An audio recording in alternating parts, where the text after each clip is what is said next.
जीतू भैया जिंदाबाद जिंदाबाद जिंदाबाद। आपका नेता कैसा हो जीतू भैया कैसा हो, नवादा की शान है जीतू भैया जान है। ऐसी छाप जिंदाबाद। अबरिए शिक्षा पर बाटा माता भैया चाचा जी, अबरिए शिक्षा पर बाटा माता भैया चाची जी। 2025 में विधायक बनई है भैया जी, अबरी 8 नंबर पर बट हम दबैया भाभी जी। अबरी नोट पर वोट नहीं दी भैया जी, अब की नोट पर वोट नहीं दी भाभी जी। अबरी शिक्षा पर वोट हम दबैया चाचा जी, अबरी 8 नंबर पर वोट हम दबैया चाची जी।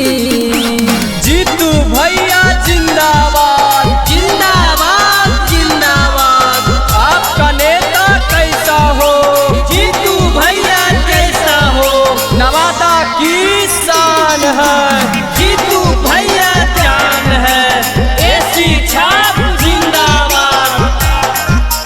ए चाची हो तो विकास बड़ी नवादा शहरवा में, गली नाली रोड बन तो अपना शहरवा में।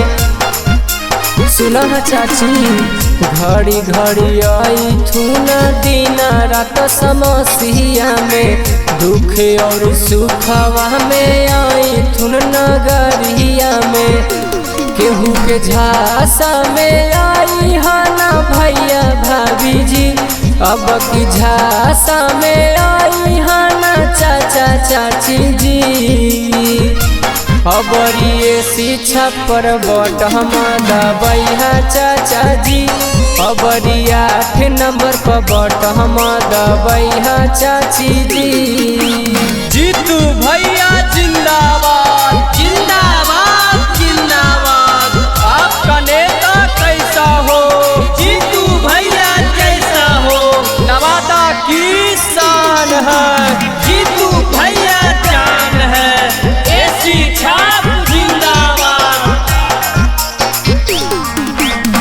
15 साल से नवादा में कुछ नहीं होलो चाची, ये शिक्षा पर बटा दबा के अबरी देखा चाची।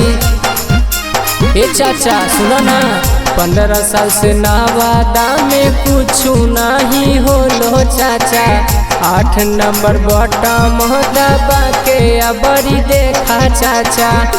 सभे वादा कर के पलट गेलो भैया जी, अबरी उहे वादा पूरा करत न जीतू भैया जी। अबरी शिक्षा पर वोट हम दबैया चाचा जी, अबरी 8 नंबर से विजयी बनैया चाची जी। ऐसी छाप जिंदाबाद।